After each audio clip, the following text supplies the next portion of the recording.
السلام علیکم، خوش آمدید عزوار اسلامی ٹالی پر آج ہم بات کریں گے ایک نہایت اہم موضوع پر، احادیث کا تعارف۔ اس ویڈیو میں ہم جانیں گے کہ حدیث کیا ہے، مشہور احادیث کی کتابیں کون سی ہیں اور ان کی درجہ بندی کس طرح ہے۔ حدیث کے لفظی معنی ہیں بات یا روایت۔ اسلامی اصطلاح میں حدیث وہ اقوال، افعال، اعمال اور تقریریں ہیں جو رسول اللہ سے منقول ہیں۔ یہ قرآن کے بعد دین اسلام میں دوسرا سب سے بڑا ذریعہ ہدایت ہے۔ جیسے قرآن اللہ کا کلام ہے، اسی طرح احادیث ہمیں بتاتی ہیں کہ قرآن کی تعلیمات پر عملی طور پر زندگی میں کس طرح عمل کیا جائے۔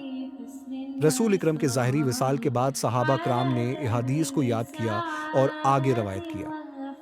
بعد میں محدثین نے نہایت سخت اصولوں اور تحقیق کے ساتھ ان احادیث کو جمع کیا تاکہ ان کی صحت ثابت ہو سکے۔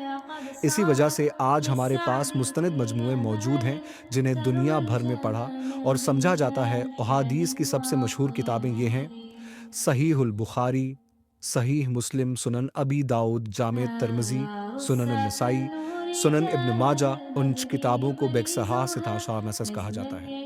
ان کے علاوہ بھی اہم مجموعے ہیں جیسے جمسند احمد اور جہاتا امام مالک۔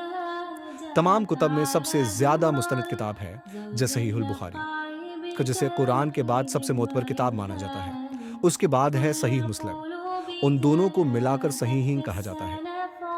اس کے بعد باقی 4 کتابیں ابی داؤد، ترمذی، نسائی اور ابن ماجہ آتی ہیں۔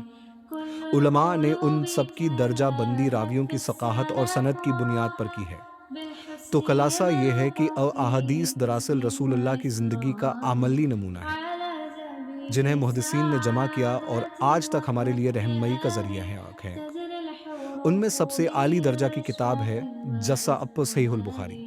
اگر آپ کو یہ ویڈیو پسند آئی ہو تو اسے لائک، شیئر اور سبسکرائب ضرور کیجیے۔ زوار اسلامی ٹاری کو مزید اسلامی معلومات کے لیے۔ السلام علیکم۔